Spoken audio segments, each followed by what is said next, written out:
Waalaikumsalam warahmatullahi wabarakatuh. Ya, bismillah, alhamdulillah ya. Ahmadu wa nasta'in wa nastaghfiruh min syururi anfusina min sayyiati a'malina. Bermohon kita selalu kepada Allah atas segala nikmat ya, segala kebaikan yang diberikan kepada kita. Mudah-mudahan selalu dalam keberkahan hidup ya, kelancaran dan insyaallah terpenuhi segala hajat kita. Ya, yang kedua tentu teman-teman sekalian, karena kita menjelang Ramadan ya, tetap kita jaga kesehatan dengan baik ya.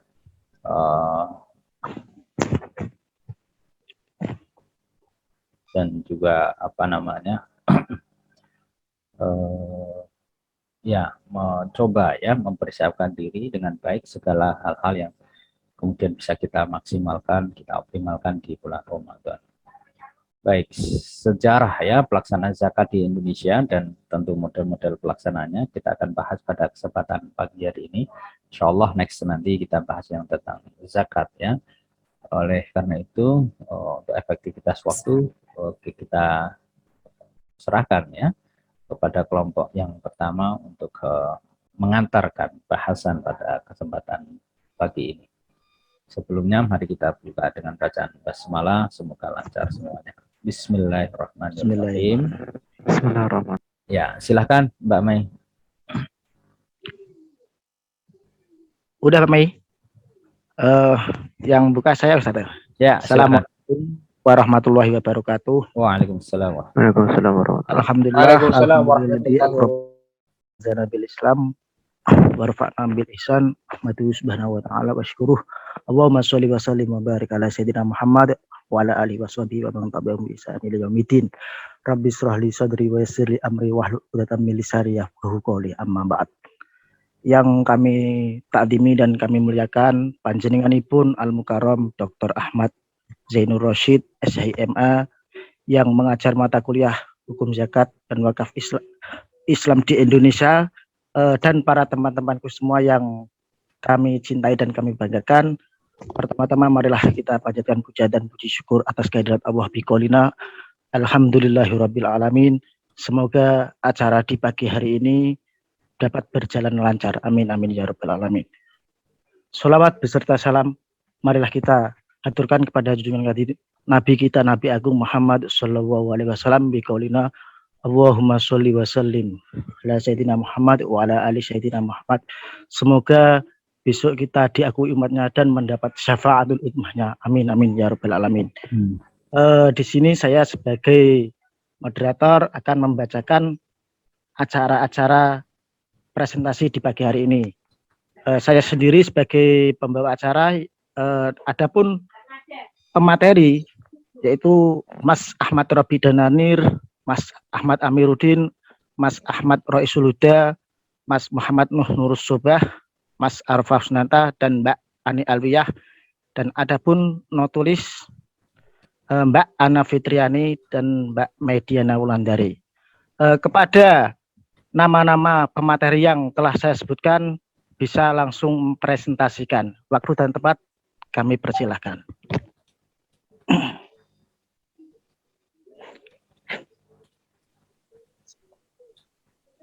Bismillahirrahmanirrahim. Assalamualaikum warahmatullahi wabarakatuh. Waalaikumsalam warahmatullahi wabarakatuh. Terima kasih kepada Mas Aziz sudah memberikan waktunya. Pada yang terhormat Bapak dosen meminta izin untuk mempresentasikan materi pada kali ini. Bismillahirrahmanirrahim. Yang pertama yaitu membahas tentang sejarah zakat di Indonesia.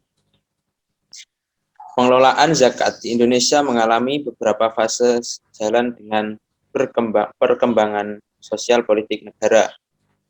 Pengalaman itu dialami pada masa penjajahan, kemerdekaan, dan masa reformasi. Kecuali masa reformasi, pengelolaan zakat pada masa penjajahan dan kemerdekaan atau Orde Baru dan Orde Lama memberikan gambaran buram fungsi zakat di Indonesia. Antara komunitas muslim dengan hasil zakat tidak memberikan gambaran seimbang.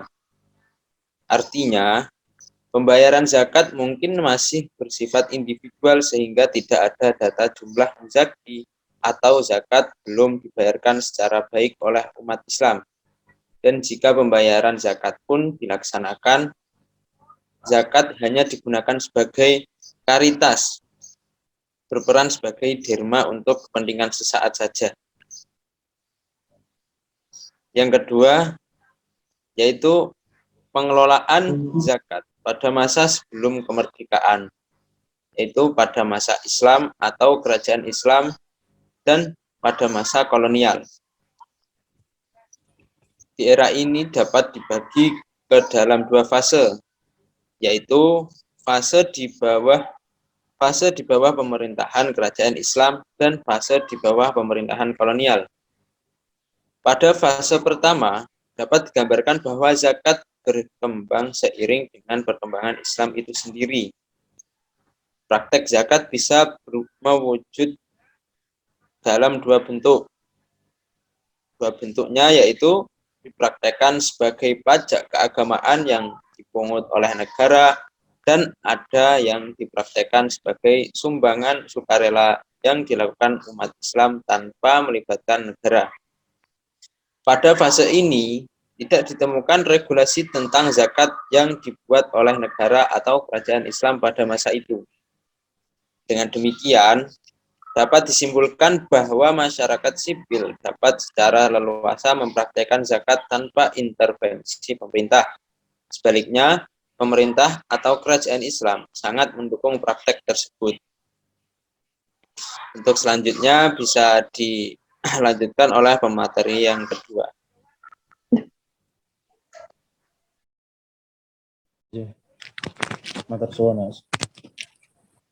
Yaitu yang selanjutnya, yang pertama, masa kerajaan Islam.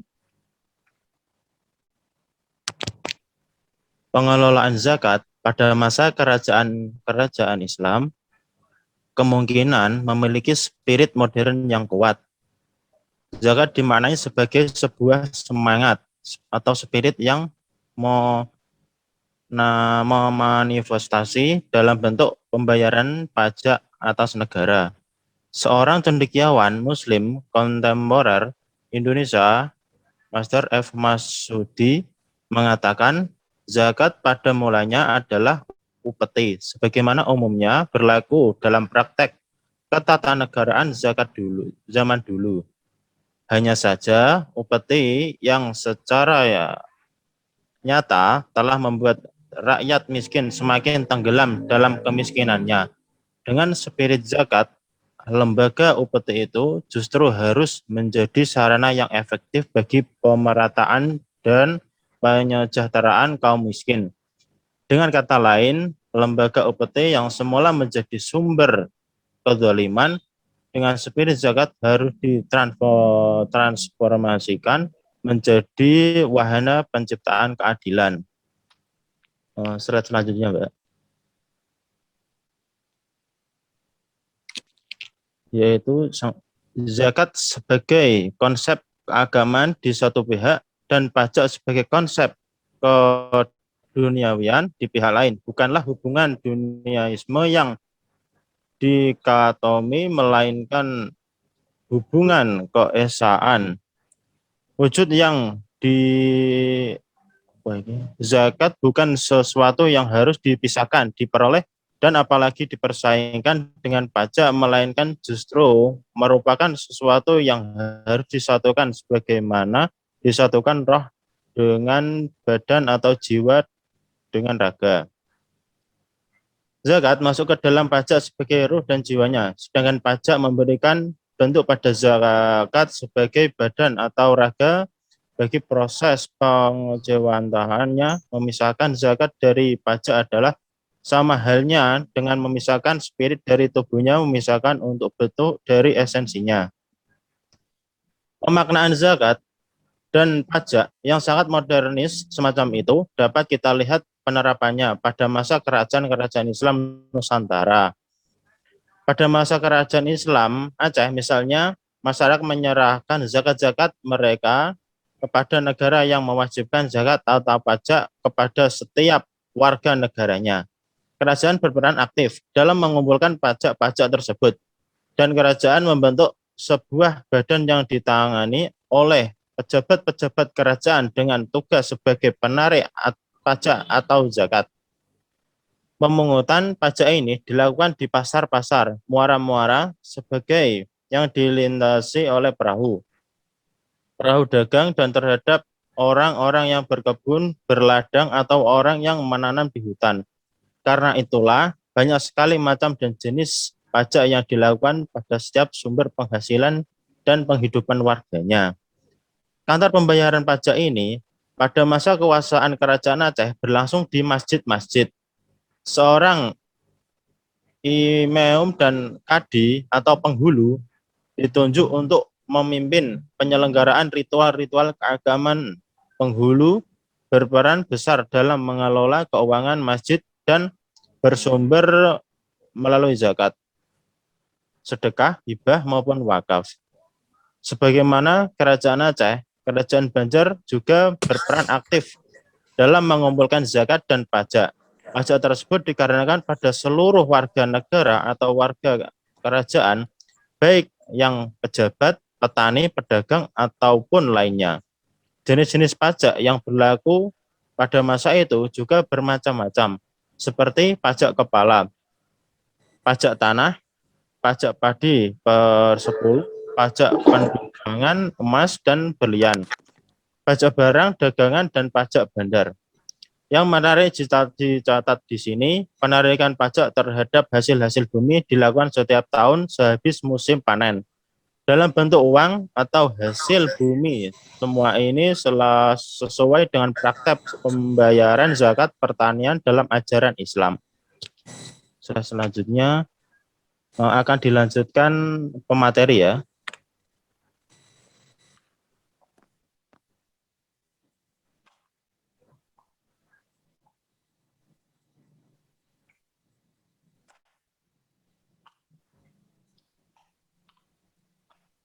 Selanjutnya, masa kolonialisme ketika bangsa Indonesia sedang berjuang melawan penjajahan daerah dahulu, zakat berperan sebagai sumber dana bagi perjuangan kemerdekaan tersebut. Setelah mengetahui fungsi dan kegunaan zakat yang semacam itu, pemerintah Hindia Belanda melempahkan sumber keuangan dan dana perjuangan rakyat dengan cara melarang semua pegawai pemerintah dan priai pribumi mengeluarkan zakat harta mereka. Kebijakan pemerintah Hindia Belanda ini menjadi batu sandungan dan hambatan bagi terselenggaranya pelaksanaan zakat. Namun kemudian pada awal abad 2000 diterbitkan peraturan yang tercantum dalam Ordonansi Pemerintah Hindia Belanda nomor 6200 tanggal 28 Februari 1985. Dalam pengaturan ini, pemerintah Hindia Belanda tidak akan lagi mencampuri urusan pengelolaan zakat, dan sepenuhnya pengelolaan zakat diserahkan kepada umat Islam. Selanjutnya, pada masa setelah kemerdekaan Orde Lama, setelah Indonesia merdeka, perhatian pemerintah terhadap filantropi Islam khususnya zakat dan wakaf cukup serius. Pada tahun 1951, Kementerian Agama mengeluarkan surat edaran nomor A71367 tanggal 8 Desember 1951 tentang pelaksanaan zakat fitrah. Kementerian Agama melakukan pengawasan supaya pemakaian dan pembagian hasil pungutan zakat berlangsung menurut hukum agama.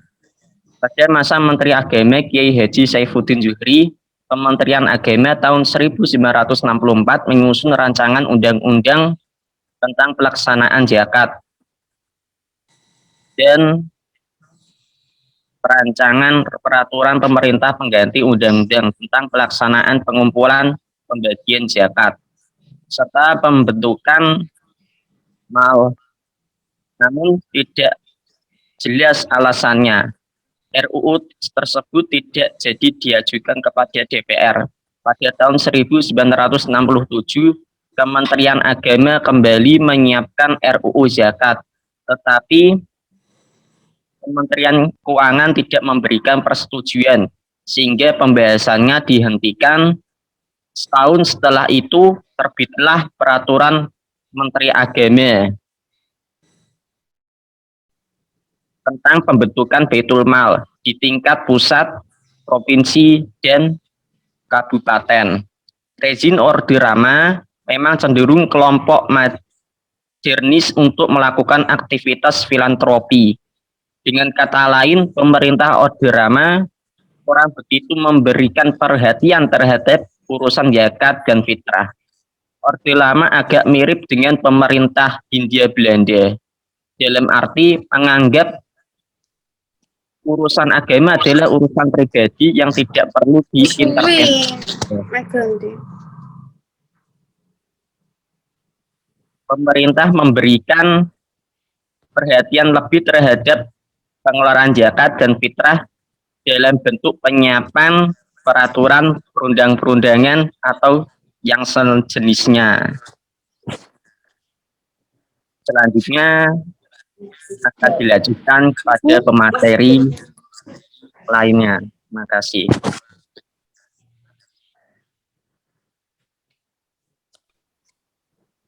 Halo Mbak Anis Alwia, Iya, monggo Mbak.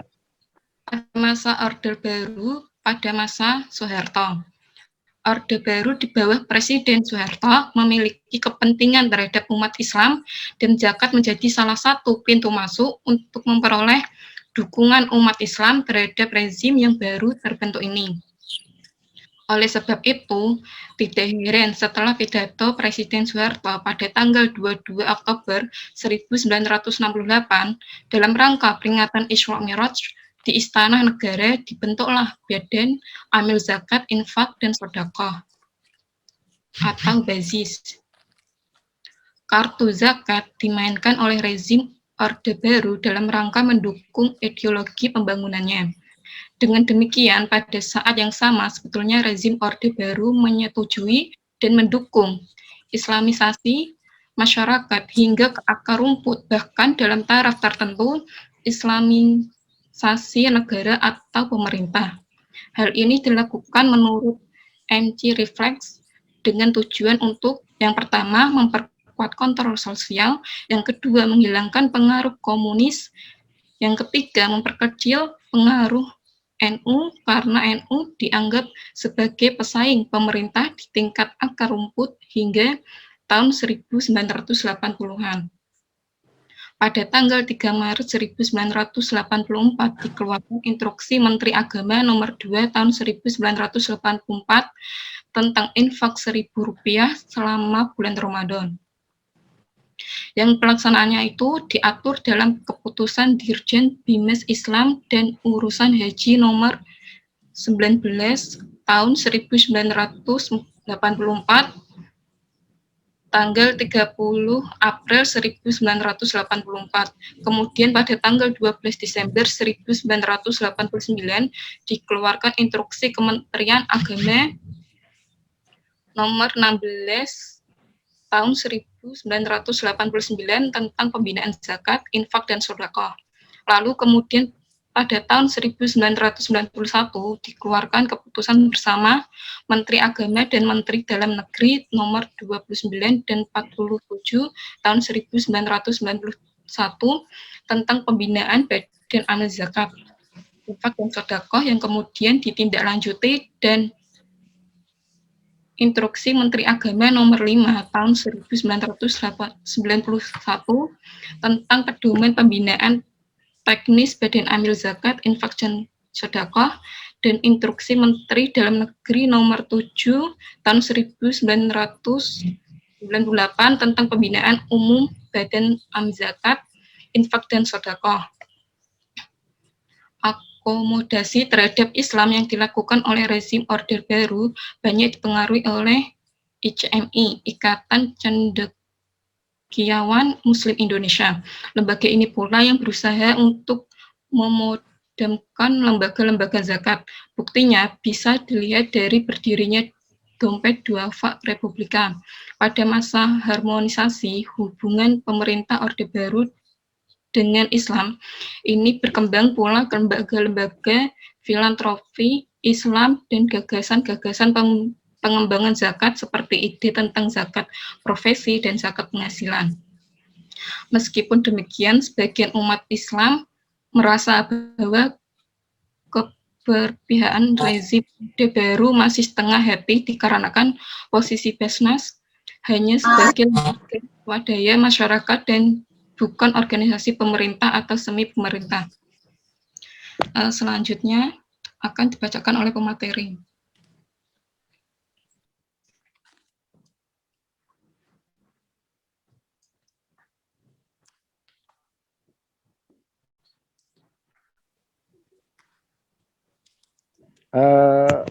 Ya udah tak bacain aja yang lain ada. Selanjutnya pada masa reformasi. Mbak, bisa di zoom lagi Mbak? Tulisannya kurang jelas soalnya.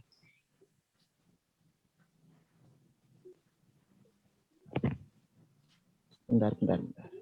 Oh.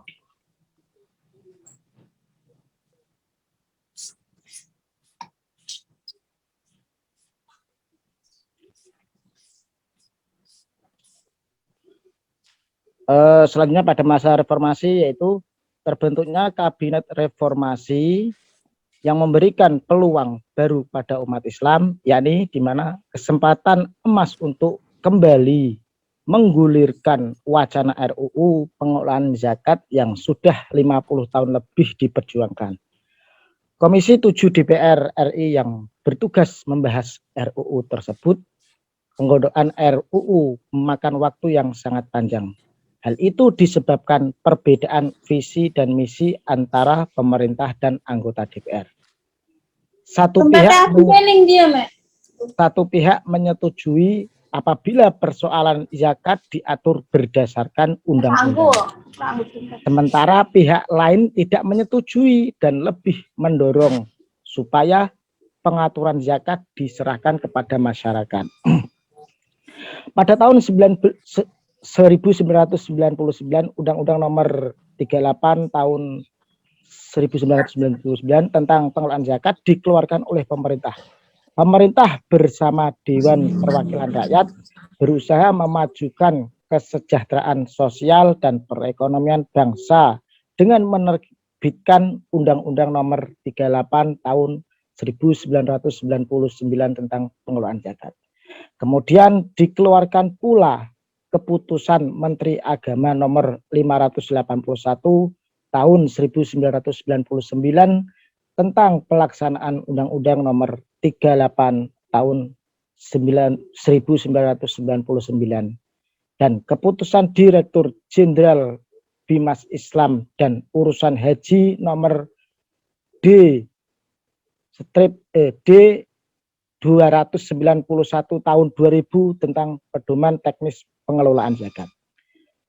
Semua undang-undang yang diterbitkan di atas bertujuan untuk menyempurnakan sistem pengelolaan zakat seperti pada masa pra-kemerdekaan zakat sebagai sumber dana perjuangan, maka pada era reformasi ini zakat diharapkan mampu mengangkat keterpurukan ekonomi bangsa akibat resesi ekonomi dunia dan krisis multidimensi yang datang melanda.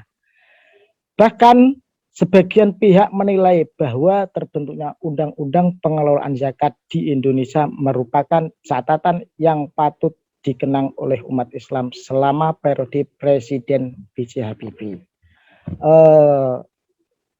Demikianlah presentasi dari kelompok kami.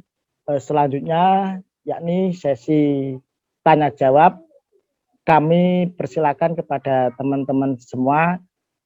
Hanya 2 pertanyaan saja ya. Satu untuk cowok dan satunya lagi untuk cewek. Monggo.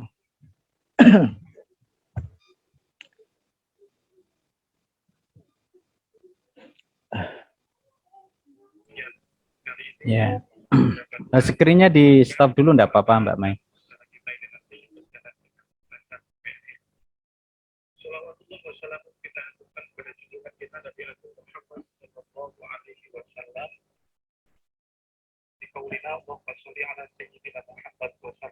Ya.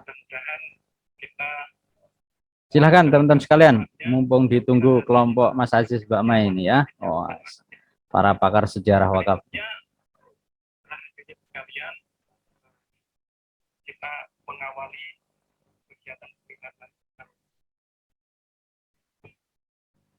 Ya, ada yang perlu ditambahkan dari kelompoknya?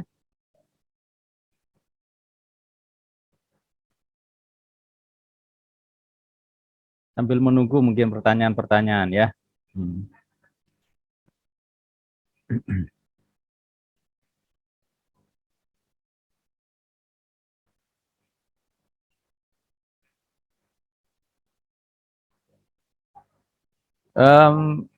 Ya, kira-kira praktek zakat ini di masa sebelum merdeka ya. Sebelum merdeka itu ada berapa fase tuh? Dua Ustadz, Fase apa aja tuh? masa kerajaan Islam dan masa kolonial, ya, atau zaman penjajahan. Oke. Apa kira-kira corak dari kedua fase tersebut ya, ketika di dalam naungan pemerintahan Belanda sama ketika di dalam otoritas kerajaan sebelum menjadi Republik Indonesia ya.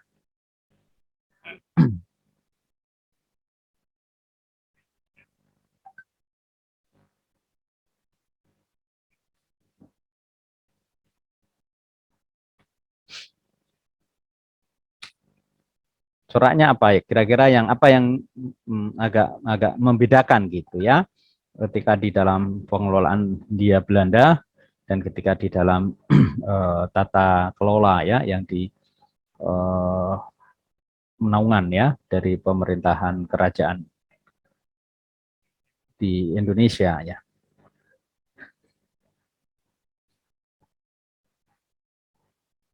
Ini kelompoknya Mas Aziz, siapa lagi? Saya zoom. Ada Mbak. Oke.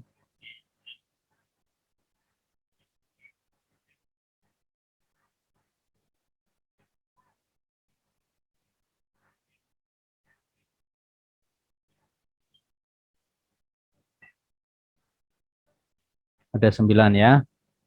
Nur Salam Subah, Arofa, Anis, Mbak Anis Alvia, Mbak Ana Fitriani, Ahmad Roizul Huda, sama Ahmad Amiruddin ya. Silahkan, ada 9 ya yang bisa mencoba untuk mendiskus itu. Yang pertama yang kerajaan Islam dulu ya Ustaz. Ya.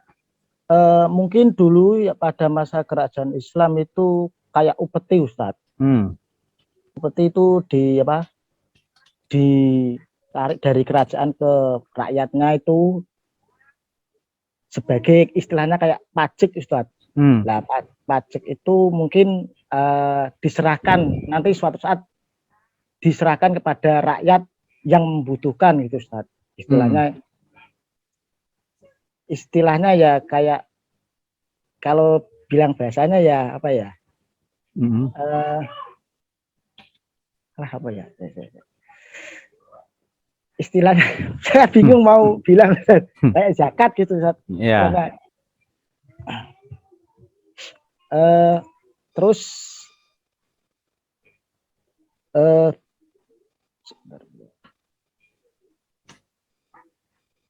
pada masa kolonial atau masa dulu penjajahan itu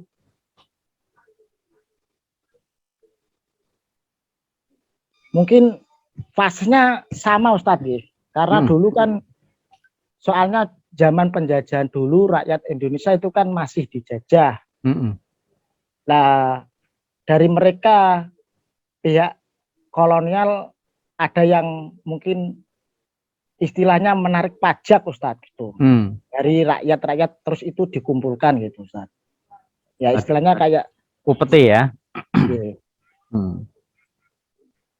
Nah itu beda nggak dengan yang non Muslim di saat itu? Kan ada yang Hindu Buddha, mereka kan tidak mengenal konsep zakat ya. Padahal Islam sudah hadir ya. Iya. Mungkin kalau yang apa? Yang kayak non Muslim itu istilahnya bukan zakat ya Ustaz ya. Ya tadi istilahnya pajak atau upeti itu upeti kan bisa menyeluruh baik non Muslim maupun Muslim ya. Ya. Ya tadi sama kegunaannya mungkin untuk rakyat yang dimana rakyat itu membutuhkan itu Ustaz ya. Dalam arti gitu.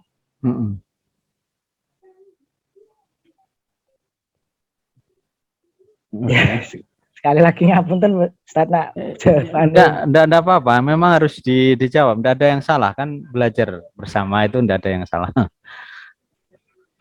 Yang salah adalah kalau nggak mau belajar. Tapi yang paling aman adalah diam karena takut salah. Ya, dan biar nggak ditunjuk biasanya kameranya dimatiin gitu. Gaya lama ya. Tapi mendingan bergaya walaupun lama ya. Silakan. Ini 66 calon jawara hukum Islam. Satu pertanyaan belum muncul, apalagi ngopi-ngopi atau gimana. Ya, saat kita ngopi-ngopi nih, mumpung belum Ramadan ya. Ya saya sapalah ya sekalian. Nanti saya penambahan beberapa. Ada Mas Alfain ya, ada Liha, Zulfa, Ica, dari Skia ya. Assalamualaikum. Ada Dwi Bagus, ada Siti Nur Saha Najiba, Irfan, Ziatul Khairiyah, Carol Karasantika. Assalamualaikum. Lalu ada Mas Asrofi, Bayu Arif Wahindra ya, Hani, sama Fathur Rais, sama Soni Setiawan. Assalamualaikum. Ini sebanyak ini walaupun saya sebut tiap Kamis ya, atau bahkan ada tambahan Rabu, tapi kemungkinan saya tetap nggak hafal nanti selesai kuliah ya. Jadi nanti tolong selepas kuliah kapan kalau saya lupa ya diingatkan ya. Ustaz kok nggak nyapa saya ya? Yang mana? Ini Sony mana? Merek sound system apa kuliah gitu misalnya. Oh ini Sony Setiawan. Oke gitu ya. Jadi bukan karena belagu tapi karena belum tahu ya. Ada Mas Fawas tahu saya kayaknya. Ya. Di sini ada Putri ya, ada Mbak Anggun, Intan, Agung, Amanur Riyadi ya. Mbak Sukna ya, ada Nur Aufa, Robi Atun, sama Khairul Fakhrul Razi, sama Faisal Asyarihari ya. Assalamualaikum semuanya. Eka Irnawati, Rika Rahmawati, Alfain, Anissa, sama Mas Itmam. Wah, di belakang jenengan siapa itu Mas Itmam ya? Ayo Sri Wahyuningsih, Latifatul Mardia, Evira, Rizky, Mahfudzah, Marsus Ridaya. Oke, Assalamualaikum. Khairul Mutmainnah, ini belum tahu ya. Mbak Aliatus Sarirah, kayaknya masih di bis ya. Demaknya lancar, mendatangan Juwana yang macet ya. Ali Nurmansyah, Marisha, sama Lutfah Nur Habibah. Ada Mbak Dwi, ya thank you. Mas Rabit, sama Nur Halimah, sudah menghidupkan kameranya. Mas Ahmad Amiruddin, ya Mas Nabil Kamal Al-Qurtubi belum ya, Feria sama Muhammad Nuh ya. Nah, baik lanjut, tidak harus saya sebutkan semuanya. Silahkan, ini ada saya tambahkan ya, kalau mungkin tadi agak melengkapi saja, sangat bagus sekali presentasinya dari mulai sejarah ya, zakat ya, mulai bagaimana kemudian pembayaran zakat, lalu pengelolaan di masa sebelum Islam dan kolonial itu masa kerajaan Islam, dimaksudkan dengan spirit ya. Maksudnya spirit itu nanti boleh dijelaskan Mas Aziz ya. Kalau di Barat itu mereka sebut dengan trust ya, dana kepercayaan gitu. Di zakat itu satu pihak sebagai pajak tadi ya, dan sisi yang lain bisa dimaknai dengan kayak upeti dan sebagainya. Cuma mungkin yang perlu dijelaskan lebih lanjut adalah mungkin semacam peran masjid ya terhadap zakat di saat pemerintahan kolonial Belanda atau lalu di masa kerajaan. Sehingga ketika diterbitkan pemerintahan Hindia ya tahun 1905, bayangkan itu. Kalau peperangan Diponegoro tahun berapa tuh? Coba di search di Google ya. Peperangan Pangeran Diponegoro itu tahun berapa itu? Masih tahun 1018.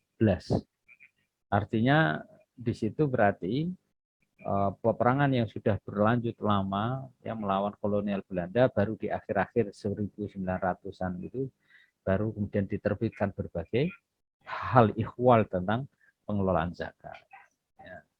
Termasuk di zaman tadi kemerdekaan baik rezim Orde Lama ataupun rezim Orde Baru ya, ada Baitul Mal dan juga ada hal-hal yang menghandle ya, yang mengurus tentang filantropi Islam, termasuk di era reformasi tadi yang terakhir mewujud dalam undang-undang di 99 ya, itu sudah dikeluarkan oleh pelaksanaan undang-undang ya dari Direktur Jenderal Bimas Islam juga haji.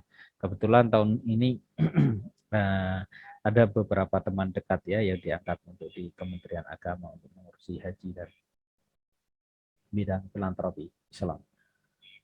Oke, izin sebentar saya ini ya Mas Aziz ya, nambahkan barangkali ada yang dan teman-teman silahkan sambil ditunggu ini pertanyaannya baik melalui chat ataupun melalui penunjukan langsung ya lewat Zoom. Silahkan kita coba lihatkan di beberapa tambahan. Oke. Ya, ini beberapa ini ya surat edaran dari pemerintah Hindia Belanda tadi sudah disebutkan sekilas. Sudah kelihatan belum? Belum ya?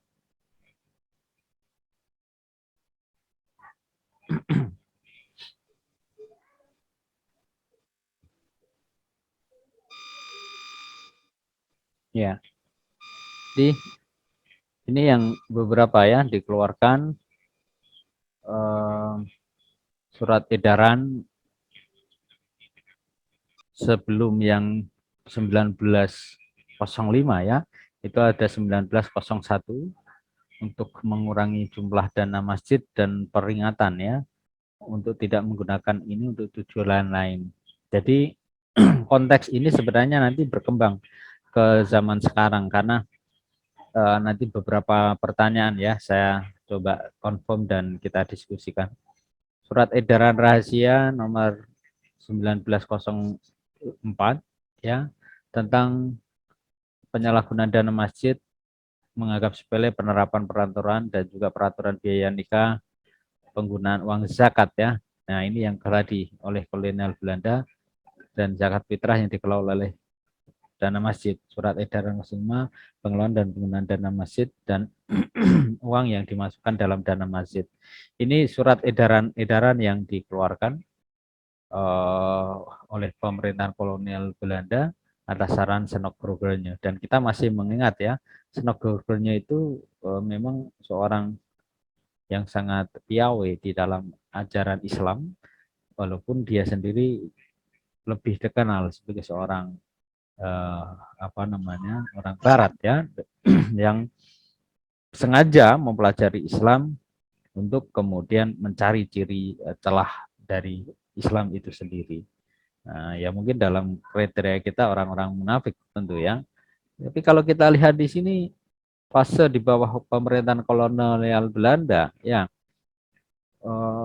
ada banyak intervensi, tapi kemudian di dalam unsur keagamaan ketika sudah melalui banyak protes dari kalangan pribumi, pemerintahan Hindia Belanda lalu tadi menerbitkan yang nomor 6200 yang tanggal 28 Februari 1905 itu menunjukkan bahwa pemerintahan Hindia Belanda itu tidak lalu cukup punya otoritas untuk mengurus ya pelaksanaan zakat karena sudah diserahkan kepada umat Islam dengan kemudian diturunkannya surat edaran tadi, ya, oleh atas saran Senak Grogolnya. Dan Senak Grogolnya ini memang menjadi semacam apa ya, intelnya ya, intelnya Belanda saat itu. Jadi kalau ada apa-apa, ya maka Belanda ini mendapatkan ruang dari sosok seperti Senak Grogolnya. Oke. Ada lagi? Sudah ada? Mulai pertanyaan kalau ada?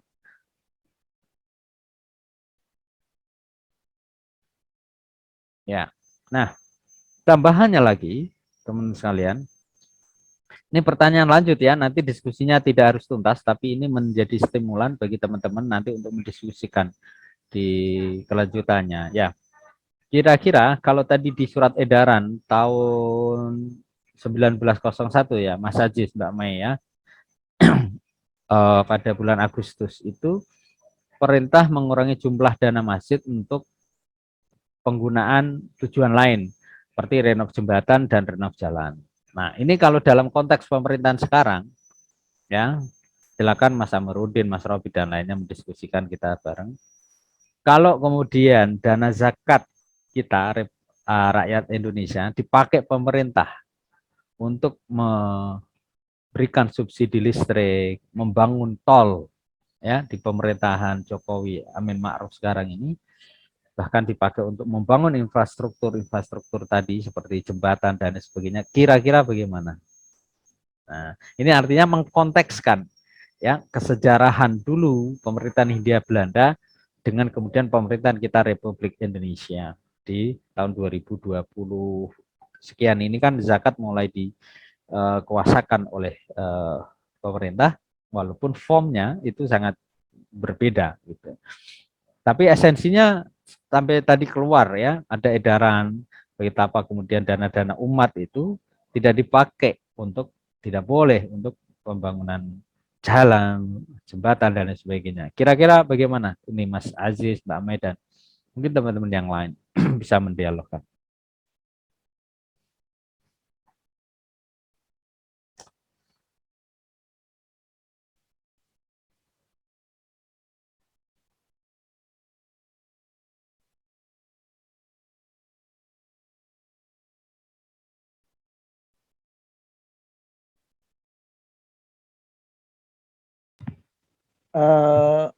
Tadi itu zakat yang di era sekarang digunakan untuk pembangunan masjid, pembangunan jalan-jalan atau bangunan lainnya, Ustaz ya? Ya, itu misal kita kan validitas datanya yang tempo zaman dulu itu. Ya, iya. Ini pendapat pribadi saya, Ustaz ya. Kalau ada yang kurang pas, salah ya, ngapunten. Mungkin dulu itu dananya itu terbatas, Ustaz ya, kekurangan. Sedangkan mungkin kalau dilihat dalam keadaan darurat ya mungkin bisa saja, karena jalan itu dulu kan banyak yang kurang apa ya, istilahnya belum baik gitu untuk dilewati, maka demi kemaslahatan umat dan untuk kebaikan umat maka alangkah baiknya dibangun jalan dulu. Toh jalan tersebut kan guna memperlancar, misal kayak pengiriman barang dari tempat satu ke tempat lainnya kan tidak ada kendala masalah itu, Ustaz. Mungkin alasan saya seperti itu, Ustaz. Dalam keadaan yang lain mungkin mau memberikan suguhan reasoning, argumentasi normatif lainnya.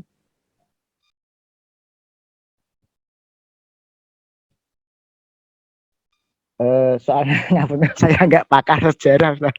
Ya, bukan. Kita justru tadi mengambil dari sisi perkembangan sejarah itu kan fungsinya gitu. The function of history itu adalah untuk mengambil pembelajaran di dalam konteks kebijakan yang ke depan kan di situ. Nah, ternyata kalau kita telusuri dari kesejarahan ini, zakat di Indonesia itu bukan sesuatu yang baru. Bahkan di era pemerintahan sebelum kita ini merdeka, yakni dikuasakan kepada Belanda saat itu, ya sudah ada regulasi tentang kewajiban bagi umat Islam untuk membayar zakat, dibuktikan dengan berbagai regulasi kan di situ. Nah, regulasi tersebut ada kemiripan itu. Saya remove sebentar ya. Oke. Nah, kemiripan yang apa? Kemiripan bahwa ada dana umat, filantropi Islam itu kan the first is zakah, the second wakaf, third sedekah, infak, dan seterusnya, termasuk hibah dan hadiah. Nah, ada hibah dari pemerintahan mana atau kemudian funding mana yang memberikan untuk pembangunan musola atau masjid. Lalu juga filantropi Islam kaitannya dengan zakat tadi. Di tahun 1905 bulan Februari tanggal 28 itu pemerintahan Belanda sudah mengeluarkan tuh surat edaran regulasi tentang pelarangan untuk itu. Justru di era sekarang ya kan begitu besar potensi triliunan dari zakat. Ini kita belum berbicara tentang wakaf ya. Next insya Allah kita tentang wakaf. Itu pemerintah sudah sangat melirik ya potensi zakat itu. Nah, ketika misalnya kita lihat ya di kas masjid tahun 1905-03 ya itu kan meliputi Jawa, Madura. Dulu itu presidennya kan ada Banten, Priangan, Cirebon, ya Pekalongan, Semarang, Rembang, Surabaya, Madura, Pasuruan, Besuki, Banyumas, Kedu, Madiun, dan Kediri. Itu kepresidenan di Jawa yang kemudian diberikan otoritas oleh pemerintahan kolonial Belanda untuk mengelola dana filantropi Islam termasuk zakat di dalamnya gitu ya. Dan kalau kita mengenal itu Muhammadiyah dibentuk tahun berapa? Tahun berapa Muhammadiyah berdiri? Zuleha, Mas Ahmad Amiruddin. Tahun pinten Mas Ahmad Amiruddin? Could you hear my voice? Kurang paham Ustadz. Kalau Muhammadiyah tahun tepatnya. berapa? Berdiri tahunnya? Tahunnya.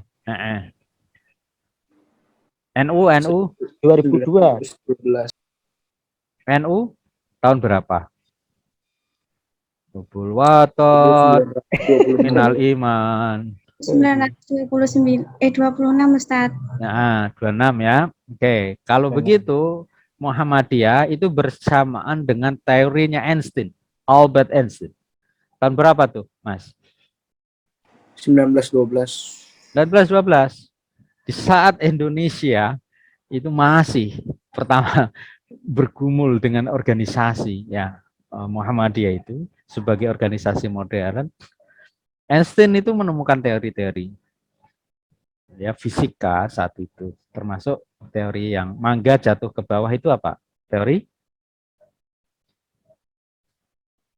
selalu ya Ustadz Bios. Apa ya kita bayar zakat aja dulu ya. Ya, oke, gravitasi bumi ya. Ketika kemudian kebayang nggak gitu loh, betapa modernnya perkembangan industrialisasi di Barat saat itu, Indonesia masih seperti itu.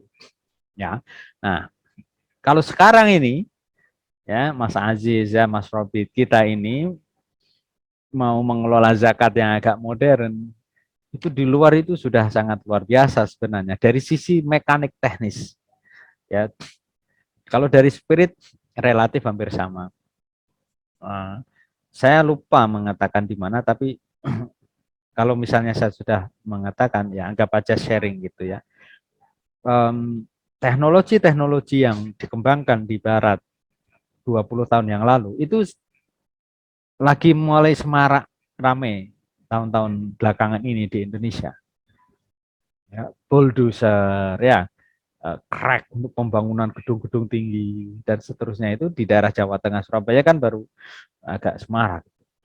Ya, lalu elevator untuk alat-alat besar ya itu kita baru marak-marak akhiran ini CCTV ya IKTP elektronik dan lain sebagainya itu sudah ya 15-20 tahun yang lalu sudah sangat berkembang di luar. Setahu saya kira-kira begitu. Dari mana buktinya? Ya ketika masalah CCTV ya di jalan raya. Ini di Semarang aja sekarang belum cukup masif. Ya di Semarang coba Mbak Alia atau Sarirah, di Demak apa ada yang sudah diberlakukan itu surat cinta terhadap para pelanggar lampu merah dari CCTV di jalan?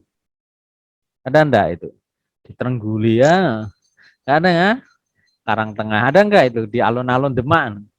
Mboten enten Ustaz. Belum ada. Adanya, Pandanaran, Hah? adanya Sepertinya memang ada sepertinya soalnya saya alhamdulillah tidak tidak tidak mengalami. Ya, pertanyaan lanjut. Kira-kira di pos-pos polisi itu masih ada polisinya enggak tuh? semua rata-rata ada Ustaz. Enggak semua rata-rata. Iya, tapi masih ada ya polisinya ya. Ya, masih ada. Ya, di Semarang relatif sudah sangat berkurang. Dulu tahun-tahun Di lalu kan kota-kota aja Ustaz, Semarang. iya, di Genuk itu sekarang sudah relatif berkurang juga. Kalau 2 tahun yang lalu setiap pagi saya mau ke luar kota itu masih banyak itu cegatan polisi. Artinya begini, bahwa perkembangan era digital ini setidaknya mengurangi ya sisi-sisi yang bersifat tradisional, manual. Polisi kemudian melakukan razia dengan manual itu klasik. Ya, sekarang ini era milenial, digital, kayak kemudian CCTV dan lain. 2010, 2005 bahkan ke belakang, di barat sudah menggunakan CCTV, digitalisasi di electricity, di jalan raya dan sebagainya. Kita baru semarak tahun-tahun ini. Makanya tadi saya tanya Mbak Alia di Demak dan beberapa di Pati juga belum berlaku itu. Sekalipun sekarang ini CCTV sudah sangat murah dan sebagainya, tersambung secara online gitu ya, dan seterusnya. Gitu.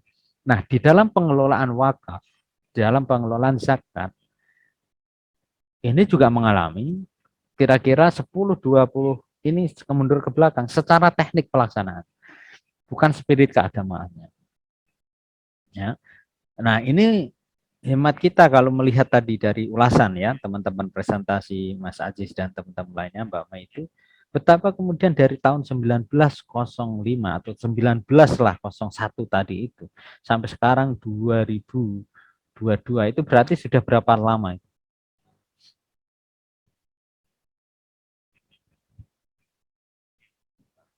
Berapa tahun itu?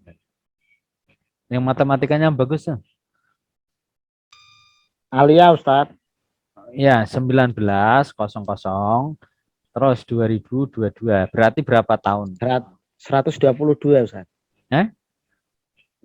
Cuma 100. 100 ya? 22. Ya, 122. Ya. 122 tahun itu. Itu kan 1 abad lebih. Nah, jadi kalau 100 tahun 22 yang lalu itu sudah ada regulasi pelarangan dan sebagainya, mestinya sekarang ini zakat itu sudah terkelola dengan sangat masif, bahkan kemudian ada ijtihad yang luar biasa yang kemudian sudah terimplementasi dengan bagus. Jadi kalau Barat tidak mengenal agama, mereka kemudian mengenal adanya pajak yang tinggi. Ya, kita ini ada pajak dan juga ada zakat, ada wakaf. Mestinya idealnya itu kalau terkelola dengan baik kan bisa lebih maju. Ya kan? Nah, di sini berarti agak kelihatan betapa kemudian dari masa pemerintahan kolonial, dari masa kemerdekaan di era Orde Baru, Orde Lama ya, Orde Baru, lalu di zaman sekarang ini era reformasi sampai sekarang ini ada pelambatan di dalam tata kelola zakat di kita. Itu persoalan. Karenanya kita perlu dan penting belajar ya kan dari negara-negara lain bagaimana lalu negara lain itu mengelola zakat dan wakaf misalnya dalam konteks ini. Besok ya wakaf kan belum tuntas itu.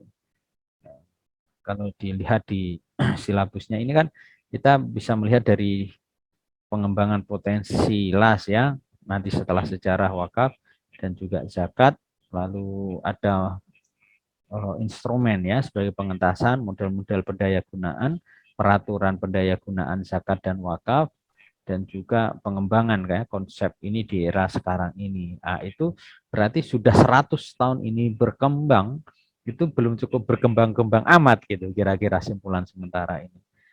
What is the problem? Gitu. Ada yang bisa menjawab sebelum nanti ya ini untuk membaca kerangka konstruksi sejarah kita mengkaca ya dari sebelumnya. Kira-kira apa faktor-faktor yang mengitari dari model pengelolaan zakat yang sudah memiliki kesejarah panjang ini, kok kayaknya nggak berkembang-kembang amat gitu.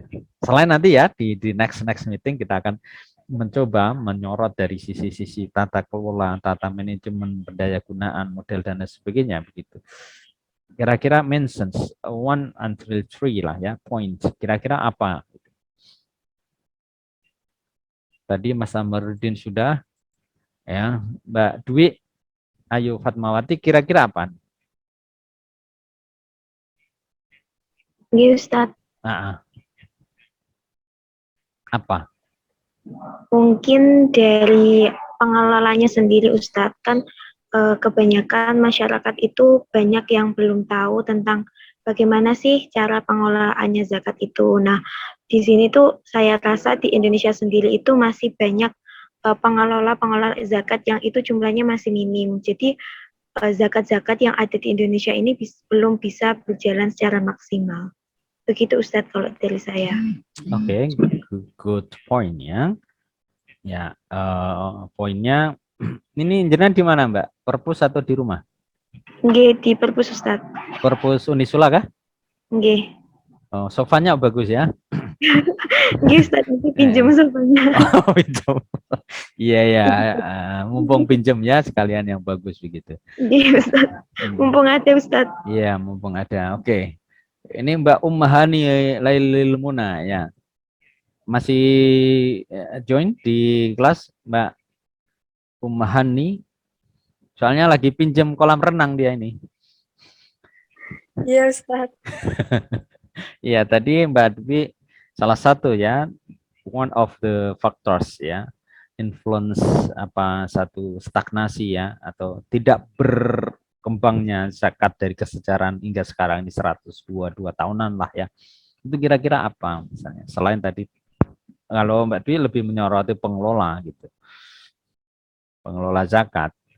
Apa kalau Mbak Ummahani Lailil Muna? What your opinion? Mungkin kalau saya kayak kurang wawasan gitu, Ustadz. Seperti Mbak Dewi juga sih dari pengelolanya.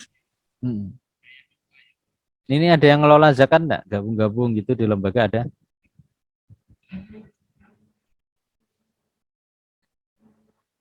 Enggak ada. Saya termasuk pengelola. Iya. Oke. Kita ingin dengar suaranya Mas Robit.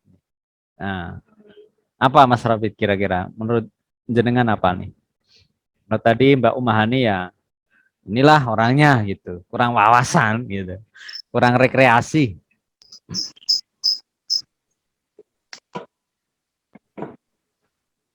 Mungkin orangnya bingung Ustadz mau buat apa gitu. Buat apa atau yang dikelola apa ini? Gitu. Zakatnya itu Ustadz. Iya, duitnya suruh ngono loh. Oh.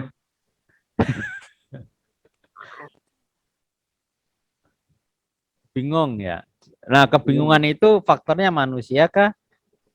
Atau kelembagaannya? Atau dari muzaki atau dari amil? Amil pengelola, muzaki dari para pembayar zakat.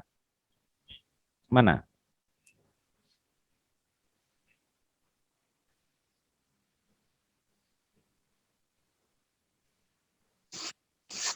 Mungkin juga seperti kayak kurangnya berdiskusi Ustaz. Berdiskusi ya. Yeah. Jadi harus sering diskusi. Kalau seperti saat ini kan berdiskusi nanti bisa memikirkan sampai ke situ Ustaz. Oke. Ya. Oke, good point. Baik, lanjut ya. Mas Riki Maulana Sandi. Mas Riki. Are you stay there with us? Mas Rizky belum muncul ya. HP-nya ditaruh di jendela. Oke, kita lihat Mbak Zianatul Khairiyah. Oh, ya, acak aja ya, kita enggak tahu. Yang lagi ada di rumahnya siapa ini? Mbak Zianatul Khairiyah? Ya, the last one apa yang menjadi faktor? Mbak Zianatul Khairiyah. Halo? Wah, ditinggal ke toilet ini kayaknya ya. Lagi nanggung, mau ditinggal. Ya, oke. Baik. Jadi kalau kita tadi lihat di beberapa faktor itu ya, Pak Dwi, Mas Rabit ya, ada enggak kira-kira kita merujuk lagi pada goodwill pemerintah, misalnya di dalam kerangka memasifkan pembayaran zakat itu. Nah, nanti di bagian undang-undang nanti kita bisa lihat undang-undangnya itu sudah lengkap. Kita di Indonesia, saya juga demikian, sering kali menulis itu masalah hukum itu biasanya dua perspektif. Satu perspektif Islam, hukum Islam, syariah. Yang satu kita menulis dari perspektif tata negara atau hukum positif gitu. Artinya sesungguhnya kita ini kaya dari sisi regulasi. Tapi yang menjadi soal tadi seperti Mas Robit justru itu membingungkan. Sesungguhnya bukan membingungkan, tinggal mengkolaborasikan, memixkan antara regulasi pemerintah yang konvensional atau tadi perspektif hukum positif dengan perspektif Islam. Nah, di dalam zakat, kalau kemudian pemerintah tadi sudah menyebutkan adanya pajak, ya Hindia Belanda dan seterusnya sampai Orde Lama, Orde Baru, maka di era sekarang ini sudah sewaktunya memang zakat itu karena juga tinggi, ketika sudah dibayarkan, itu tidak mesti membayar zakat. Atau justru sebaliknya, karena umat Islam itu dia sudah ada kewajiban membayar zakat, termasuk ketika punya perusahaan yang dikelola dengan tata kelola syariah, dengan tata kelola Islam, baik bagi hasil dan sebagainya, maka pembayaran zakat ke lembaga yang terpercaya itu kan sekarang sudah ada BAS ya sama LAS, maka itu menjadi pengurang dari pajak dan atau bahkan tidak ada kewajiban pajak begitu, karena pun zakat sudah dikelola secara baik oleh lembaga yang dipilih oleh pemerintah. Nah, ini menjawab tadi Mas Aziz. Jadi kalau kemudian pemerintah itu menggunakan dana zakat untuk pembangunan jembatan, listrik, dan sebagainya, itu sebenarnya kurang kontekstual, bahkan mengalami disfungsi. Kenapa? Karena fungsi utama dari zakat itu berbeda dengan pajak. What is the difference between zakat and pajak? Siapa yang membayar pajak? Kulul insan alladzina yuqimun fis Indonesia. Siapapun ya yang bermukim di Indonesia, warga negara, maka dia wajib bayar pajak. Ya, imma humul muslimun wa imma kafirun, kafir harbi dan kafir dimya, nanti ada perdebatan lagi. Wa imma minal munafikun dan lain sebagainya ya, orang-orang munafik, orang fasik mau bayar zakat atau tidak, itu tetap membayar pajak gitu. Nah, tetapi zakah khasana lil muslimin, hanya orang Indonesia. Nah, sekarang siapa pengguna zakat jalan? Siapa pengguna listrik, lampu jalanan? Orang kafir kira-kira make enggak? Non muslim. Oke, Ustaz. Make. Jadi kalau kemudian jalan, jembatan, dan semuanya itu, infrastruktur, dibangun dengan dana zakat, dan itu bukan sebagai dana pinjaman, itu salah. Karena zakat adalah untuk asnaf. Gitu. Nah, orang-orang Kristen, orang Hindu, Buddha, non-Muslim, dan sebagainya, nggak berhak dapat distribusi zakat. Karena itu lil muslimin, muzaki itu memberikan untuk para asnaf yang 8 itu. Ya. Nah, karenanya maka kalau pemerintah, misalnya dalam hal ini pemerintahan presiden dan sebagainya memakai dana dari zakat dan wakaf, itu bersifat pinjaman atau bahkan haji. Dana talangan yang kemudian dipinjam oleh negara dan negara wajib mengembalikan dengan bagi hasil yang ditentukan di awal. Ya, harus begitu. Daya triliunan dana aset zakat kita dari mengkaca kesejarahan di zaman Belanda, di zaman Orde Baru, Orde Lama itu potensi besar. Jangan sampai orang-orang konglomerasi di luar Islam itu hidup dengan sangat sejahtera, sedangkan umat Islam yang merupakan mayoritas penduduk Indonesia justru hidup dalam taraf kemiskinan. Dan kalau teman-teman meneliti nanti khususnya di bidang zakat dan wakaf ya, data awal yang bisa saya suguhkan misalnya ke teman-teman, hampir 70-an sekian persen masyarakat pesisiran Jawa ini, Jawa Tengah khususnya itu hidup di bawah garis kemiskinan. Ya.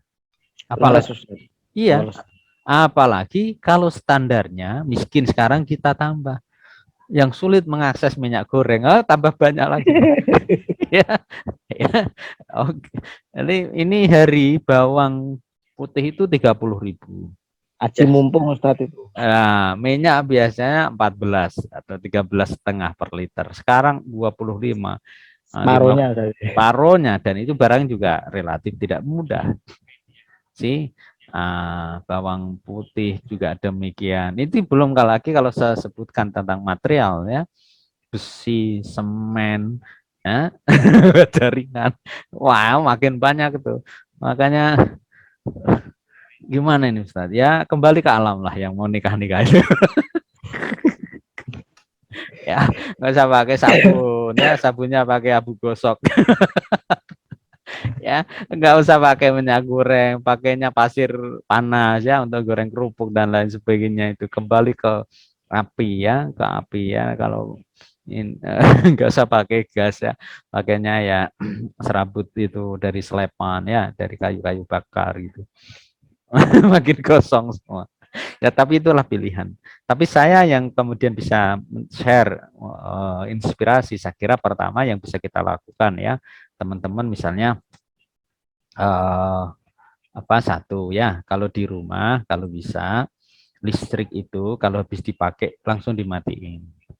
Ya, apapun itu, lampu kah, kipas ya. Nah, kalau itu Mbak Dewi nanti kalau keluar ruangan AC-nya nggak kepake ya, itu tetap matiin tuh. Walaupun itu AC-nya kampus misalnya. Ya. Dari hal-hal iya gitu. Sedikit ya sebelum sebagai penutup sekalian nanti ada mata kuliah yang lain ya. AC listrik ya di Indonesia itu terang sekali di jalanan itu pada listrik subsidi itu.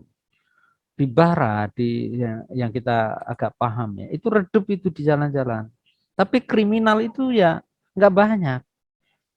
Ini kan persoalan. Negara kita ini hampir bangkrut untuk banyak subsidi. Ini kenapa minyak menjadi 25 kilo, 26? Ya karena subsidinya dihilangkan.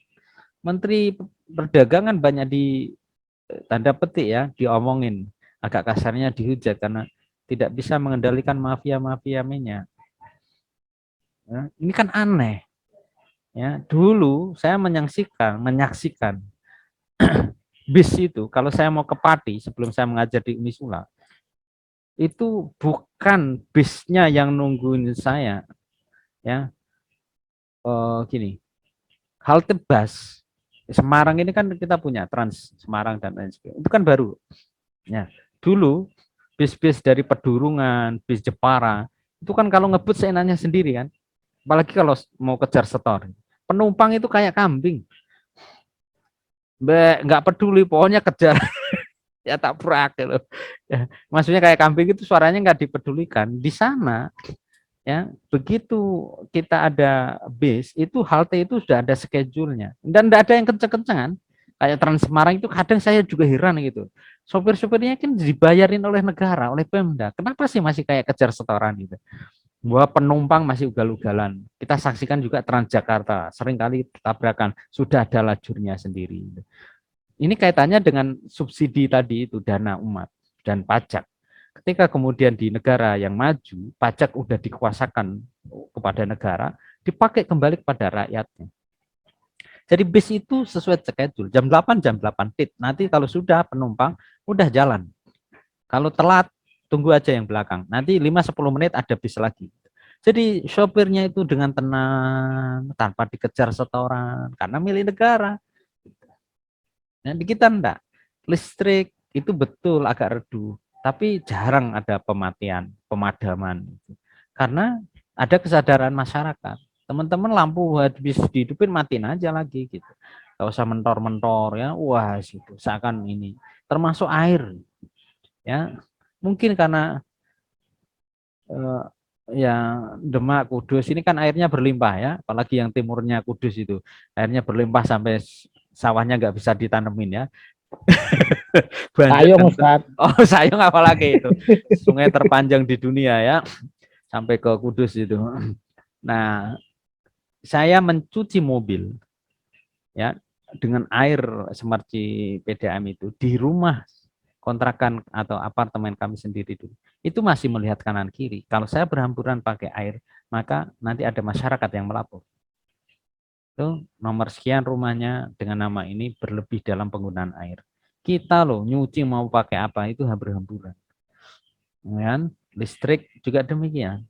Nah, hemat kata dalam kalam terakhir ini, mari kita lalu berbijak. Karena di dalam filantropi itu sesungguhnya adalah ada kepiawaian tadi, dari SDM pengelola, arif di dalam menggunakan, di samping aset yang sudah tersedia.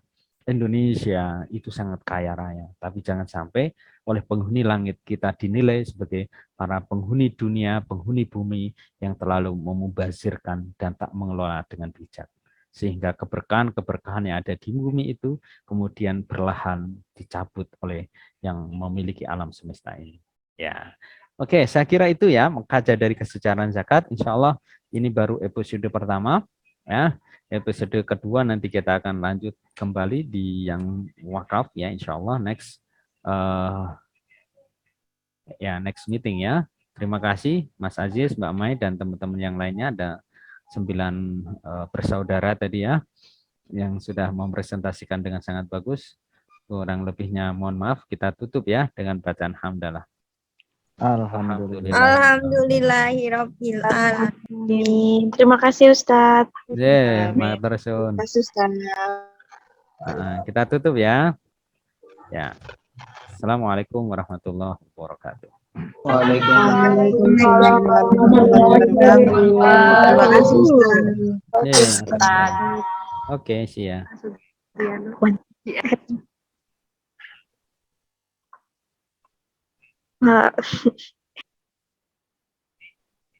Dewi ngincang-ngincang toko Wi.